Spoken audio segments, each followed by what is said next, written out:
Hey everyone, hope you're doing well. Today I'm gonna bring a little bit of a different flavor to the channel. I'm gonna do a review of GothamChess beating Hikaru. It's a video I watched a while ago, and I wanted to make some commentary on it. It's a really good game, and it's really interesting to see how Hikaru plays versus GothamChess and kind of some of the ideas. So let's get right into the game. So we have a Caro Kann on the board. GothamChess loves Caro Kann. I should mention Hikaru has the white pieces, Gotham has black. So they get into an exchange, and you know, classic opening stuff, defends the pawn. GothamChess develops his queen, which is all pretty normal. And here I think is the first interesting thing to note. Like, most commonly I think people castle here, or yeah, I think in this position I would castle. But Hikaru, I mean, he does the ball on cloud. He's a fantastic player, the best American chess player right now. I mean, maybe Wesley So, right? In different time controls, but Hikaru's a phenomenal chess player, and he's really good at beating people, even when he plays funny things. And this looks kind of silly because it, like, I don't know. I mean, the knight's already developed, which is okay, right? And it weakens the dark squares, but black doesn't really have any way to get in to take advantage of this. But it's kind of a funny move, right? So GothamChess just goes back. Levy just goes back. I should call him Levy. And then Hikaru attacks his queen, and Levy says, okay, let's break open in the center. So we get an exchange. Hikaru obviously doesn't take the knight. Now he castles. So he has a dark squared weakness here, but again, he's still got his dark squared bishop, so not really concerned about it. And then Levy kind of sets up, I think, a nice position. He's gonna have, you're gonna see later, he's gonna have his pieces all flowing towards the king side, and he just gets a fantastic king side attack. His idea is to castle queen side, launch his pawns up the board, have all of his pieces flow this way, and just checkmate white. This is a very calm move by Hikaru. He just doesn't want to give up the bishop pair, right? If he just plays something like this, then black can take and win the bishop pair. That would be a horrible move. That would have been a blunder. So yeah, because here, then just here, take for free. Takes. You're just winning a bishop for free. So of course Hikaru wouldn't have played that, but I think he plays this move just because he wants to keep his bishop pair. But it's not really aiming at anything, especially since it's pretty obvious black's going to castle queen side, so not the greatest of moves. Levy finishes his development. This is a good idea by Hikaru. The knight defends the pawn that's attacked by the queen, and so if he can chop the knight, he'll win the pawn. And Levy just castles. Levy says go ahead and go for it. The reason being because after takes, this is kind of a dangerous position. This is probably going to happen, and white's going to have to back up, and you just open the G file for an attack against the king. So probably pretty scary. I don't think Hikaru wanted to go for this. So after castles, Hikaru develops his other knight, and then Levy tries to bait him into taking this so he can open up the G file for himself. But Hikaru just backs up. He says, I'm not going to give you this open G file. That's kind of his killer instincts coming in. He knows when a good move's on the board. Oh my goodness, my 9-month-old son is just going crazy. He's so happy. Yeah, it's okay, buddy. It's okay. Yeah. All right, I'm back. Sorry, a little bit of family time there. He's just super excited. Squeals of joy, I guess. Okay, so where are we at? Hikaru moves back, and at this point, he had an undefended pawn, so Levy just defends. Hikaru moves to the corner as well. He doesn't want... my assumption is he doesn't want Levy to trade the dark squares off and take advantage of this. This is another nice move, something I talked about. Levy's just lining up this structure, aiming towards the king side, whereas Hikaru's kind of aimed the other way. So I think Hikaru's misplaying this. He's not really down positionally yet, but his pieces aren't in as good a position as GothamChess. This is a nice move, just attacking the light squared bishop, hoping to win the bishop pair. And surprisingly, Levy ignores it.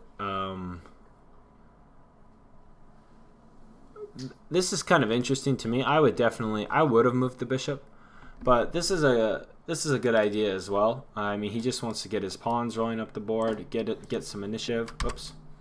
And he says, okay, fine, bro, you can take me, because after you take me, I'm going to take with my knight, and I'm just going to launch myself at your king.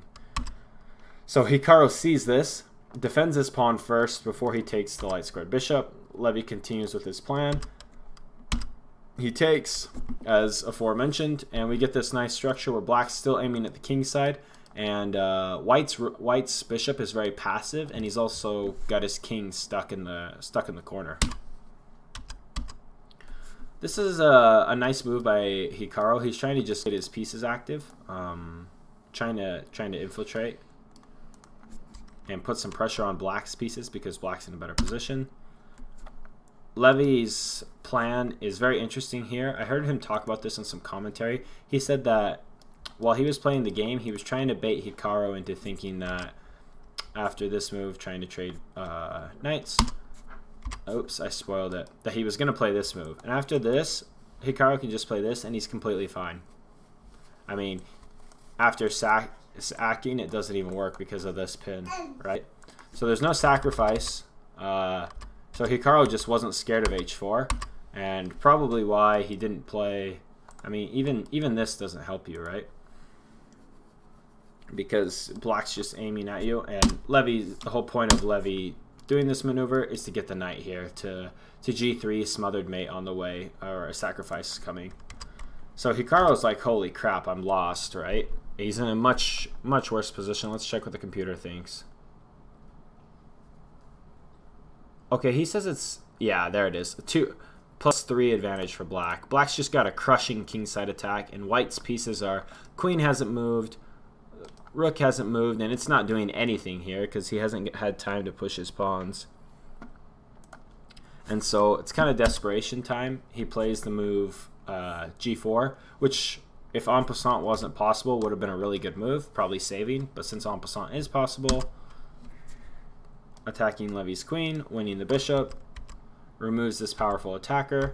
And this is interesting. Yeah, my natural instinct would have been just take the knight, because this is a winning position, right? You're busted in, and that's fine. But he goes for this, threatening checkmate on the next move, right? The knight's still hanging.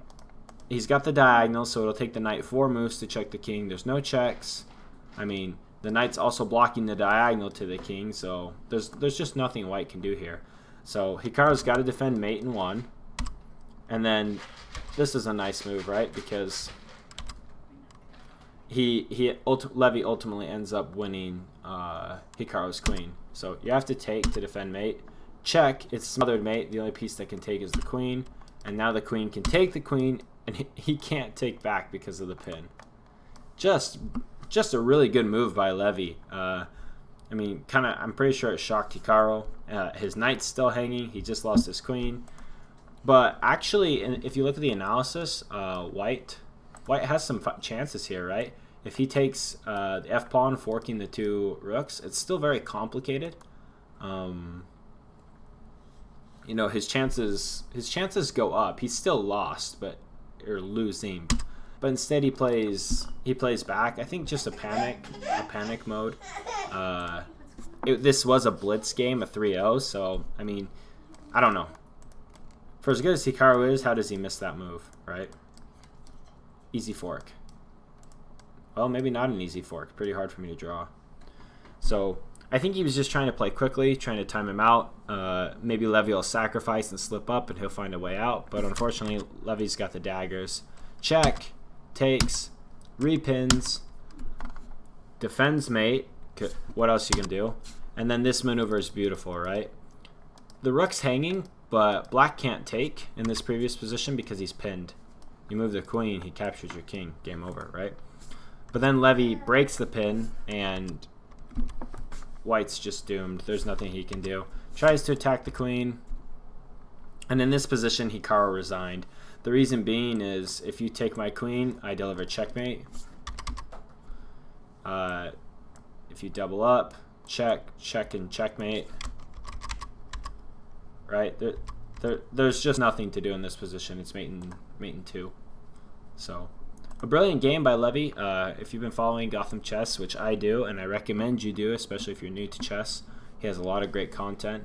Yeah, this is a really good game, and it's kind of nice to see.